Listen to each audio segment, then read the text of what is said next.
તો રાજકોટ અગ્નિકાંડ મામલે હવે ગાંધીનગરમાં બેઠકોનો દોર શરૂ છે। સવારે જ ગૃહ રાજ્યપ્રધાન હર્ષ સંઘવીએ બેઠક યોજી હતી, ત્યારે સમાચાર મળી રહ્યા છે કે સાંજે 6 વાગે પણ બેઠક યોજાવાની છે।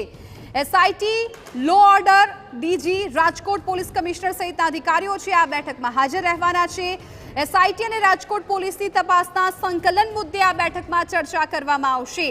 અધિકારીઓની જવાબદારી અંગે પણ ચર્ચા કરાશે। તો આજે સાંજે 6 વાગે ગૃહ રાજ્યપ્રધાનની અધ્યક્ષતામાં બેઠક મળવાની છે કે જેમાં SIT, law and order DG, Rajkot police commissioner સહિતના જે અધિકારીઓ છે એ ઉપસ્થિત રહેવાના છે।